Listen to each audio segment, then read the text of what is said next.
सभी साथियों को मेरा जय भीम, जय संविधान। मैं बहुजन दस्तक से गौतम रत्ना और आज हम हैं लखनऊ में सीनियर सिटीजन बाबू हरपाल सिंह जी, जो एक आरटीआई एक्टिविस्ट हैं, और हम दिखाएंगे उनके घर और को पूरा कि वो किस तरह से समाज की लड़ाई लड़ रहे हैं और सभी मुद्दों पर वो अपनी आरटीआई के थ्रू जहां जहां भी भ्रष्टाचार हो, चाहे वो SC/ST का मामला हो, चाहे इलेक्शन कमीशन का मामला हो, देश से जुड़े जितने भी मुद्दे हैं उन पर अपनी राय रखते हैं। तो वो अब उनसे बात करेंगे। एक बाबू जी, अपना परिचय आप दे दीजिए पूरा। मेरा नाम हरपाल सिंह है और मैं मूल निवासी जनपद सहारनपुर का हूँ। 1992 से मैं लखनऊ में रह रहा हूँ और अखिल भारतीय अनुसूचित जाति जनजाति कर्मचारी कल्याण संघ का मैं राष्ट्रीय महासचिव भी हूँ और आरटीआई की भी एक एसोसिएशन है, सूचना का अधिकार कार्यकर्ता वेलफेयर एसोसिएशन, उसका भी मैं प्रदेश सेक्रेटरी हूँ। और ये साथियों हम दिखा रहे हैं बाबूजी का घर। आप देखिए किस स्थिति में है और कितने सालों से वो पूरे देश के डाटा और यूपी के डाटा आपका जो जिस क्षेत्र में वो काम कर रहे हैं, बाबूजी वो कमरा भी लग रहा है पूरा आपका सारा जो चिट्ठी और जिस तरह से आप काम कर रहे हैं, एक बार वो भी दिखा दीजिए आप। ये देखिए सर जी, ये देखिए कितना वो इस पर पढ़ाई करनी पड़ती होगी और उनका घर पूरा एक तरीके से आप कहें तो लेटर और चिट्ठी और पत्री के ढेर में पूरा हर कमरा उनका इसी तरह से आपको यहाँ दिखेगा। इधर देखिए जी,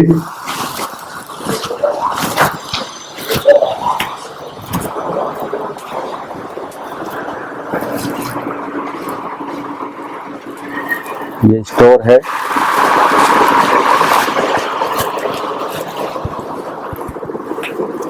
देखिए उनके कोई घर कोई कोना आपको ऐसा नजर नहीं आएगा जहां पर, और इस उम्र में भी लगभग 72-73 साल की उम्र में भी वो इस लड़ाई को लड़ रहे हैं। आप उनका चाहे अलमारी देख लीजिए, मतलब पूरे घर के कोने में किचन तक में भी उनके पूरा ये डाटा पूरे देश का जो भ्रष्टाचार हमारे देश के अंदर है और खास तौर से जो बहुजन समाज की लड़ाई भी वो लड़ रहे हैं। देखिए उनके बेडरूम तक को देखिए आप।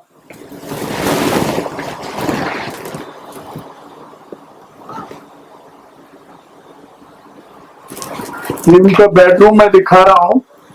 यहाँ पर भी आप देखेंगे पूरा घर का कोई कोना ऐसा नहीं बचा हुआ जहां पर पूरा फाइलों का ढेर नहीं है। मैं तो अपनी जिंदगी में पहली बार इस तरह से किन्हीं एक्टिविस्ट को मैं देख रहा हूं जो देश के अंदर इस तरह से भ्रष्टाचार से लड़ाई लड़ रहे हैं। बाबूजी, आपके घर में कोई भी हिंदू देवी देवता नहीं दिखाई दे रहा है, इसके पीछे के क्या कारण है, थोड़ा वो भी बताइए। मैं 1982 में हिंदू देवता को मैं नहीं मानता हूँ, मात्र बाबा साहब को मानता हूँ। बाबा साहब की वजह से आज मैं यहाँ खड़ा हूँ। मैंने हर गरीबी देखी है, मुझे खाने को अन्न नहीं मिला, पीने को पानी नहीं मिला, रहने को घर नहीं मिला। आज हमारे 4 बच्चे अफसर है, क्लास 1 क्लास 2, बाबा साहब की देन है। आज ये कपड़े जो पहरे खड़े हैं ये बाबा साहब के हैं। बनियान तक नसीब नहीं, फटे कपड़े पहरे हैं, जूते पैर में नहीं मिले हैं, खाने को अन्न नहीं मिला, तवा नहीं चढ़ता था। आज हम लोग सब कुछ खा रहे पी रहे, पानी पी रहे हैं, आरओ का पानी पी रहे हैं, सब चीज खा रहे पी रहे हैं। ये बाबा साहब की देन, अच्छे घर में रह रहे हैं। और अब कुछ जुड़े मुद्दों से बात करेंगे। किन किन सब्जेक्ट पे वो काम कर रहे हैं और क्या उनके जीवन का जो अभी पूरा जो जीवन का घटनाक्रम है किस तरह से चलता है, क्या क्या चीजें उनके साथ, क्योंकि बहुत सारे नेगेटिव चीजें भी इसमें आती होंगी। कई लोग, क्योंकि अफसर शाही जहाँ उसकी पोल खोली जाती है तो वहां के लोग भी किसी न किसी तरह हरासमेंट करने की कोशिश करते हैं, उन पर भी हम अब बात करेंगे। सीनियर सिटीजन हमारे बाबूजी हरपाल सिंह जी के साथ, जो उनका नाम एक आरटीआई एक्टिविस्ट के रूप में यहाँ पे देखा जाता है, पूरे देश के अंदर अखबारों की सुर्खियों में रहता है, बहुत सारे चैनल पर उनके इंटरव्यूज होते हैं, नेशनल और अपने बहुजन मीडिया पर भी। तो साहब से बात करेंगे कि साहब ये आपके साथ ये जो आपने शुरू किया, ऐसा क्या लगा आपको देश में कि मुझे इस सब्जेक्ट पे काम करना चाहिए? क्योंकि हर एक आदमी जब समाज की लड़ाई लड़ रहा है, कोई पॉलिटिकली रूप में लड़ता है, अब मैं मीडिया से हूं तो मैं मीडिया के रूप में लड़ रहा हूं, तो आपने खासतौर से इस सब्जेक्ट को क्यों चुना? क्या कारण है इसके पीछे और कहां से आपके अंदर ये चीज पैदा हुई कि मुझे करना चाहिए? प्रिय देशवासियों, मेरा नाम हरपाल सिंह है और मैं मूल निवासी जनपद सहारनपुर का हूँ। 1992 में सिंचाई विभाग हेड ऑफिस में स्टेनोग्राफर और पीए ग्रेड 1 से मैं रिटायर हुआ और मैंने जब यहाँ अत्याचार देखा कि यहाँ कोई आरक्षण कोटा पूरा नहीं था, मकानों में आरक्षण तो दिया ही नहीं जाता था, मैंने हर पद की छानबीन की। सिंचाई विभाग में एक बार 26 वैकेंसी ड्राफ्टमैन की निकली। चूंकि मैंने आंकड़े इकट्ठे किया था तो मैंने 138 लोगों की भर्ती कराई थी। एक ऐसा भी मामला सामने आया कि 22 साल तक शेड्यूल कास्ट के लोगों के प्रमोशन ही नहीं किए गए, तो मैंने 1983 से प्रमोशन कराए थे 2005 में और करीब 200 लोगों के प्रमोशन कराए, इनको 2-2.5 करोड़ रुपया कम से कम मैंने दिलवाया। हर विभाग की मैंने छानबीन की, तमाम जगह भर्ती रजिस्टर। देखिए, एक कहावत है, जाके पैर ने फटी दीवाई ता क्या जाने पीर पराई। बाबा साहब के साथ में जो घटना घटी थी उसकी वजह से ही बाबा साहब ने भी प्रण लिया था कि हमारे समाज के साथ जो अत्याचार हो रहा है कि मैं उससे निजात दिलाकर रहूंगा। अगर बाबा साहब ना होते तो आज मैं आपके सामने यहाँ नहीं बैठा होता, मैं भी कहीं गांव में ही कहीं घास छीलता रहता। आज जो है बाबा साहब की वजह से हमने एजुकेशन पाया और भारतीय संविधान जब तक है तब तक हम जिंदा है। और जो अगर संविधान खत्म हो गया, फिर जो 1947 से संविधान से पहली बात थी, फिर हम उसी स्थिति में पहुंच जाएंगे। हमारी एजुकेशन छीनी जा रही है, रोजगार छीने जा रहे हैं, हम जिस स्थिति में पहले थे उसी स्थिति में आ जाएंगे। हमको संविधान की रक्षा करने के लिए भी हमको एकजुट होना चाहिए, चाहे वो किसी पद पे हो, चाहे किसी भी राजनीतिक दल में हो, चाहे किसी भी संगठन में हो, हमको इकट्ठा होकर इस पर संघर्ष करने की जरूरत है। यहाँ मैं जो काम कर रहा हूँ, मैं SC/ST एक्ट पर भी काम कर रहा हूँ। मेरी तमाम मेरी खुद की एक FIR 29/4/2019 में एक वकील हैं तथा कथित वो दलाल हैं, उत्तर प्रदेश सूचना आयोग के सबसे बड़े दलाल हैं। वो सारे सूचना आयुक्तों को मिलकर वहां दलाली करते हैं, सारे भ्रष्टाचार के मामले दबाते हैं। 29/4/2019 में सूचना आयोग के परिसर में मुझे उन्होंने 75 टुकड़े करने की, गर्दन काटने की धमकी दी। जबकि SC/ST एक्ट में 2018 में अमेंडमेंट हो गया है। पूरे देश में पूरा आंदोलन चला था, बवाल हुआ था।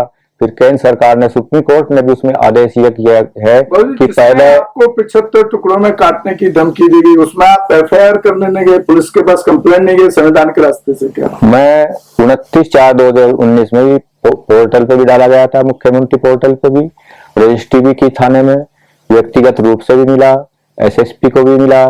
फिर मैं DGP थे, स्पेशल इंक्वायरी मोदी साहब थे उस टाइम।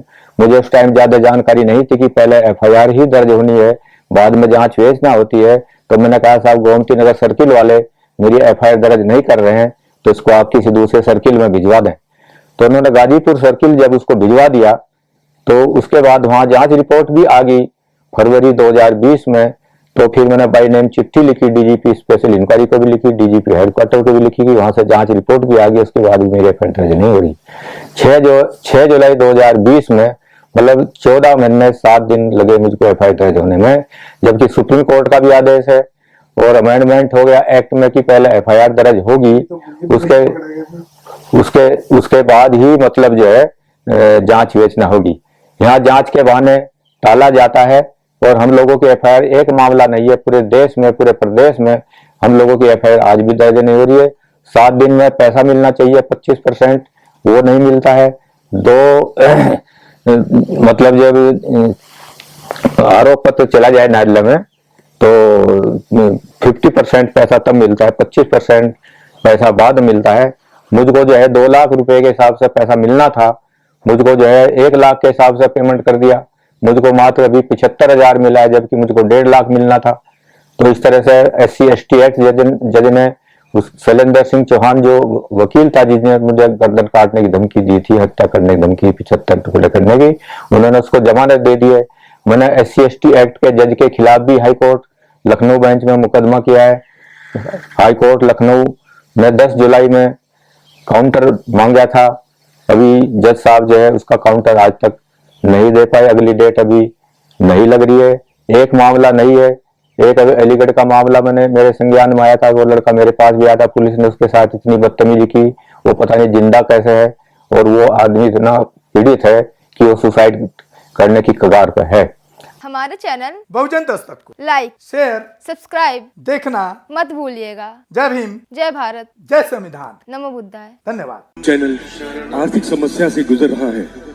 अगर आप बहुजन समाज में बाबा साहेब अम्बेडकर और तथागत बुद्ध की विचारधारा को अधिक से अधिक लोगों तक पहुंचाना चाहते हैं तो हमें आर्थिक सहयोग प्रदान करें, ताकि हम अपने चैनल के माध्यम से देश विदेश में समता, बंधुता, एकता और संवैधानिक अधिकारों को ज्यादा से ज्यादा लोगों तक पहुंचा सकें। आप अपनी सहायता राशि नीचे लिखे खाते में जमा करा सकते हैं। खाता धारक गौतम रत्ना, खाता संख्या 3169576865 IFSC कोड SBIN 0060336, बैंक भारतीय स्टेट बैंक। आप हमारे बैंक खाते का विवरण स्क्रीन पर भी देख सकते हैं। जय भीम, जय भीम। मैं गौतम रत्ना आपका बहुजन फिल्म प्रोडक्शन में स्वागत करता हूं, और आप हमारे प्रोडक्शन हाउस के अंदर अपना कैरियर बना सकते हैं as a film director, as a producer and actor and actress and editor and cinematographer also. अगर आपको फिल्म से रिलेटेड कुछ भी प्रोजेक्ट आपको बनवाना है तो हमारे पास में पूरा सेटअप है, जिसमें फिल्म कैमरा है, शूटिंग लाइट्स है और एडिटिंग है। सारा A to Z एक ही जगह पर आपको हमारे यहाँ पर मिल जाएगा। तो दोस्तों, आप हमें कांटेक्ट कर सकते हैं हमारे नंबर्स पर 9810085714 और 8510005714। हमारे वेबसाइट पे विजिट कर सकते हैं www.filmserviceindia.com, और हमें मेल भी कर सकते हैं gautamfilmsproduction@gmail.com पर। धन्यवाद।